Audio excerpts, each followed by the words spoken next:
So how do you paint loose flowers? Well, maybe this lady knows. Use a big brush. Hold tightly. Don't smile. Use the point. Do all the details. Nailed it. Okay, don't listen to her. Let me tell you what's really up. Let's get painting together. This is what we're painting, by the way. Let's go. Okay, well, let's get to this. Painting loose can feel like such a chore, but it's really not as complicated as it might seem. So here are my 5 top tips. As I told you, the first tip is to use a big brush. So this is a number 12 round. I have other big brushes, for example, this mop brush. I have this brush, which is a very large filbert. I have this brush, which I don't use, and it's pretty messed up. But anyway, larger brushes are going to get you to that loose state pretty fast. This is what we're painting, by the way. We tend to like to do the tiny little brushes, and we hold it so tight. But we got to loosen up your wrists as well. Just don't hold your breath. Take some deep breaths as well. So starting with that big brush, super important, super helpful. And then we are also going to hold it very loosely. So if I'm holding it like I'm holding a pencil way down here, it's going to be a problem. I'm going to be looking for tiny little marks and tiny details, and we want to be painting loosely to swoop that brush. So let's get into it. We're going to start with our first cherry blossom. I do believe we have to shift this around so that you can see these beautiful colors. And I have hairs in my palette all the day, all the time, guys. I can't apologize for it. It's just sort of an expected thing now. It is what it is. Cat hairs and my own, it is what it is. And brush hairs sometimes. Although if you have a higher quality brush, you shouldn't be losing the hairs too much. So anyway, we're going to start with making just a little pile here. It's kind of a peachy pink. Very light, okay? So we're starting with this, and then we are going to start swooping and painting our petals. Now, one other thing, for painting loose, you're going to want to hold your brush loosely, but then you're... This is my life, you guys. This is my life. I promise I am professional. You are going to want to, instead of painting like this and using the tip, we're going to be kind of painting from the side. So swooping in towards the middle with that beautiful, beautiful color. Swooping, okay? Swooping in. And the center is going to be right here. So I'm just going to do these swoopy little marks coming in. Just a couple right there as well. They're going to be on this branch. That's what the name is. That's what it's called. Now I'm going to augment a little, just put a little more pink in here. Maybe we can just, go a little brighter.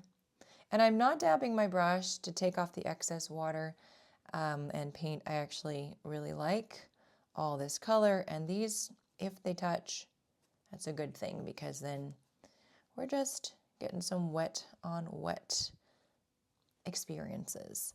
So we've got those two there. While this is still wet, I'm going to poke in a little bit extra color just for fun. Ooh, that is so bright. You don't have to do this if you don't want to, but it is kind of fun to mix things and just see what happens. So clean your brush, dab it on your paper towel, and now you can start to blend some of that color. And look at how pretty already. We're going to do a yellowy one, kind of yellowy orangey. So grabbing some yellow on your palette, really light, so adding more water. And then we're going to put in this flower. So just swooping around, swooping around. So when you are painting, sometimes things can get a little complicated. We start to overthink, we start to look at things and say, okay, well, I need to add all these big details and I need to make it really intense and whatever. And so that's my 4th tip, being able to, I'm going to grab some brown here, burnt sienna, being able to simplify your subject, simplify your painting is going to help you loosen up. We're not going to go into all the details, dab. We're not going to capture all the details of everything. We're going to go in for our stick. We want it to be loose, holding it loose, let it be wonky and move around. we're going to just get the basics of something down. Little branches coming out like this. So don't be tempted. You know, if you see a picture of something and you're following a reference photo, don't be tempted to like try to capture everything. This is going to just move around and kind of go through the middle of this one, okay? Not looking for perfect, wonky, whatever. Cherry blossom, here we go. Just looking for the idea of something.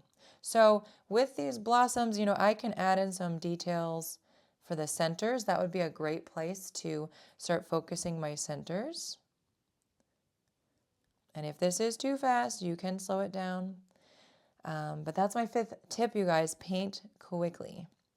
If you want to slow it down, you can on the YouTube video itself. And that would be so great for you. And it would probably give you more, feel like you have more control over what's happening. All right, so we've got that first layer down. It's looking good so far. Still with the big old brush, still holding loosely. Grabbing some pink here for my buds. Beautiful little buds. Am I a realistic painter?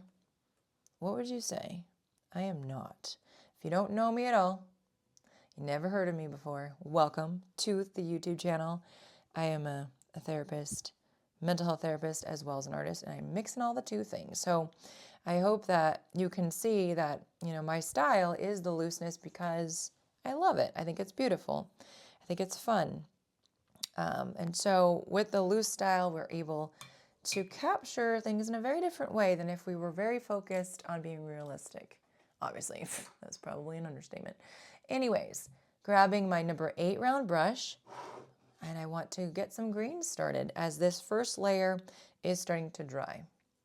Okay, so I've got a smaller brush, but I'm also going into smaller details. So I'm just gonna press down. So we're looking for the idea of something, the idea, the shape of the leaf. Pressing with the belly, just kind of going around, adding in some little marks. If I don't like how that looks, I can clean my brush, dab it on the paper towel, and just start to draw out some of that color. And just now you're going to have some lighter values. It's going to be less dark because I'm spreading it with water. And when it comes to the leaves, you know, just kind of utilize where you'd like to place them. This is a good time for you to start to make some choices, okay? Holding it loosely, see, still doing that whole thing. So what kind of leaves do you want to put in? What kind of brush strokes are you going to do? What kind of colors are you going to change it up? Putting some leaves, you know, here. I'm using the belly of the brush when I do this, see? Pressing down, and it just creates a very easy experience when you do the leaves. And we'll do some stems too in a moment. So painting quickly is not going to feel natural and normal. Clean brush, dab brush. If you're new to this. But it is a practice. Now you don't have to do all of these things I've suggested today to paint loose, but these are just my top tips of things that work for me for loosening up my style. And I have to tell you, it took me a while to paint loosely. So it's not like it's something that just happens overnight. I'm going to grab more green here, more concentrated green, and we're going to start really light pressure. Just add in little stems to connect these leaves so they're not just floating in the air. So they're diagonal, they're just going down, connecting to the branch.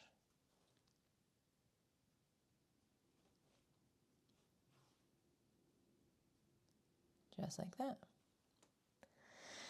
All right, so painting loosely, remembering these little tips, hopefully something resonates with you and you feel drawn to trying this. If you're not painting with me now, and maybe you are painting with me now and you're having a lovely time, I hope so.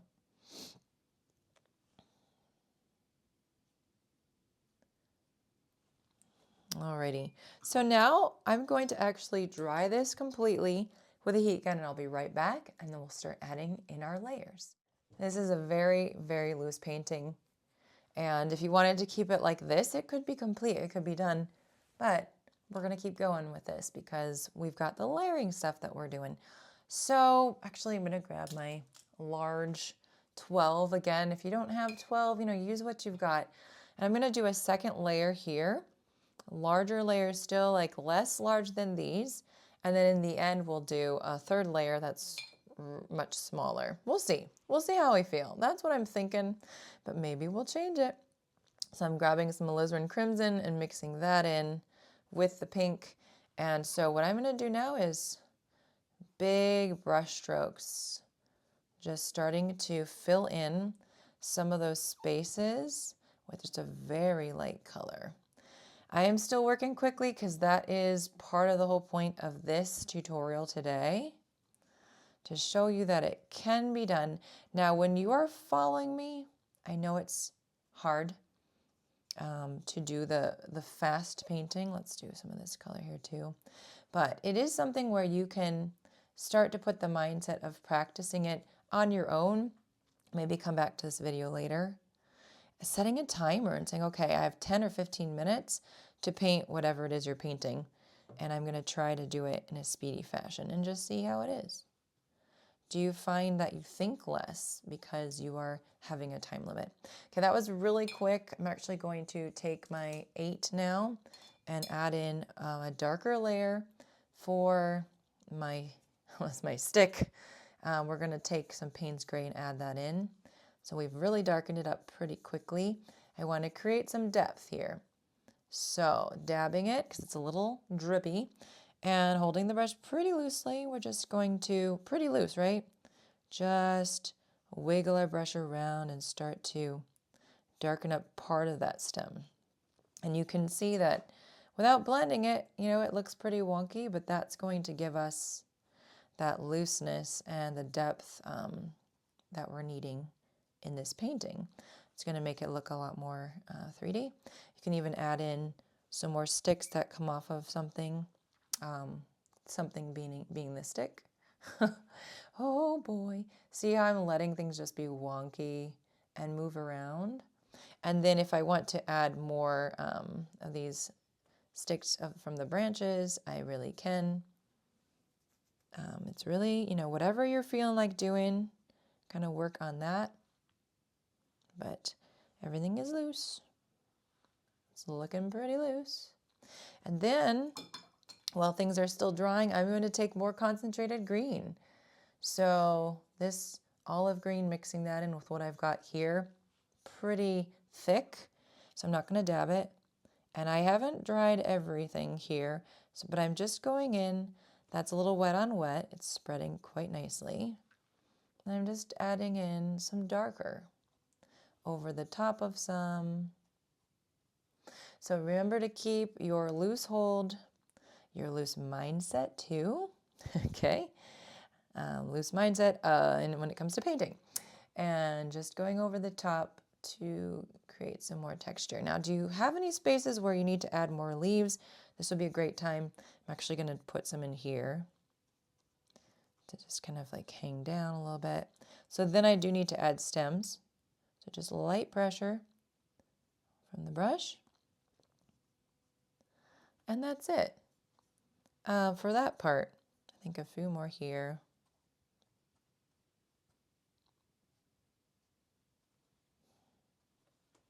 All right, I'm going to dry this one more time and we'll do the final darker layer and the centers. So for this one, I'm taking the small brush straight up and I'm going to get some alizarin crimson, which is a beautiful red pink color. And I'm going even darker than I did before. And I'm going to dab my brush. And this is where we're just adding in a little extra on top of what we've already done. You can see how we're doing these layering techniques. But we're not going to cover up everything, right? We start with a lot of color, right? We're placing everything, and then for the second layer, we just go a lot less. For the third one, very little. So we're not going to cover up necessarily most anything. Clean damp brush, you can just spread that out a little. We're just trying to add in a little extra. And then for this one, a lot darker, maybe some orange going in, dabbing the brush. And this is just an accent over everything. And you can see now, you've got some beautiful depth. These layering techniques are quite effective. Quite effective for creating some really beautiful just dimension. So I don't like what's happening here, so I'm just going to take a clean damp brush and just spread that out a little bit. Got a little bit away from me, which happens sometimes, and you can fix it. I'm actually going to add in a little bit more here because I think that looks a little odd not having anything here. I had an idea for what we were doing. Just need a little bit of augmentation. Okay, so we're going to do a little bit of splatter too, just using that orange with a lot of water. And we're just going to tap our brush in several places.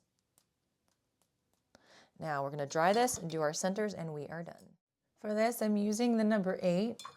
It's a pretty pointed brush, so I can get away with using that if you use light pressure. So just grabbing concentrated paint, dabbing your brush, and trying not to go into the splatter, which is probably why it's good to do splatter later. Let's see if we can just do these little swooping marks for a little bit of a dot here for the cherry blossom. Swooping it around.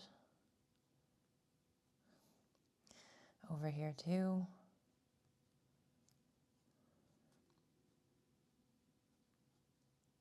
If you do stick straight, it's just not going to look right. It's going to look odd. So hence the swooping. And this one is not a side facing. I'm like kind of flipped so you can't see everything. So I'm just going to go all the way around here. Adding in the stamen. And that's it. Just very simple. Easy peasy. Sometimes you need to change something while you're looking at stuff, and I think I just need to add in a little swoopy petal here underneath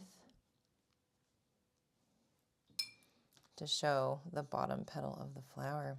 And that's it, you guys. I hope you had such a good time. So I hope you guys enjoyed painting loosely with me and doing the cherry blossoms. I want to remind you to loosen up your hands as well when you're painting, and it just helps your experience go so much better. And don't stress about it. It's a learning curve, just like everything else. I wanted to let you guys know that I have a Watercolor Florals course that is launching very soon. And if you haven't heard it before and you haven't gotten the waitlist, the link is below because it's all my floral secrets and tips and all the things I know about how to paint watercolor florals. There is a big discount that will be available to you when the course officially launches if you're on the waitlist. So again, sign up, don't delay. If you want to continue your watercolor journey with me, this is a great way to start for the new year. Okay, see you guys later on the next tutorial.